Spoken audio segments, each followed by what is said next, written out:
Good day, ninjas. This is Peter Parnegg with your weekly ninja action tip. You know, nothing in the Ninja 9 is really difficult if you take a look at it. Nothing about calling up someone and asking them how their life is should be difficult. But for a lot of us, it is. Why? Recently at an installation, a ninja who is relatively new to the business and I were talking at a lunch, and she said, I don't know why anybody would use me. I'm not a seasoned veteran that everybody knows. I don't have a big reputation.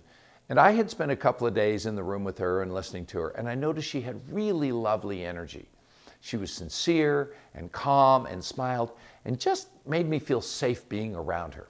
In ninja terms, she had a great vibe. As we were talking, it became clear that somewhere along the way she had created a belief that she wasn't special, that she was just ordinary and therefore not worthy of being selected professionally, especially in light of her newness in the business. With a little digging, we discovered that her parental messaging was that she was only as valuable as whatever her success was. Put differently, she didn't feel intrinsically valuable as just a human being. Now, I know in my experience that many, if not most humans, feel that way. We have underlying doubts about our self-worth. Parental messaging, childhood traumas, and more leave us feeling that we just aren't good enough.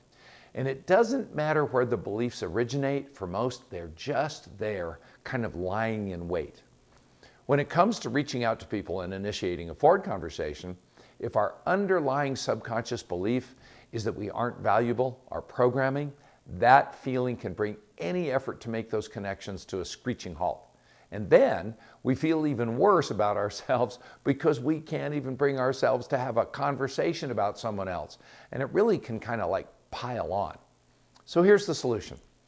Most people crave deeply to be seen and heard.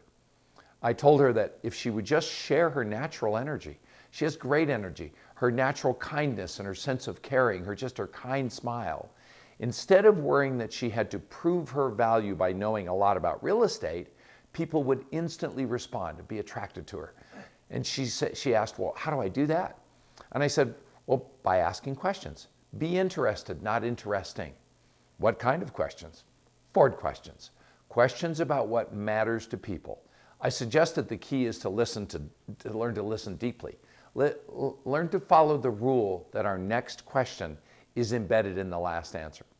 When people feel seen and heard, they want to do business with you. They want to be around you. Let's remember the law of authenticity from the Go-Giver. The most valuable gift you have to offer is yourself. Just who you are.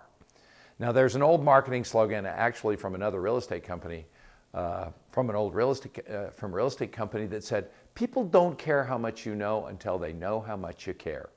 This week, pick 5 people you haven't talked to in a year, just anybody, and talk to them, forward them, find out what's important to them, show them that you care, and business will take care of itself.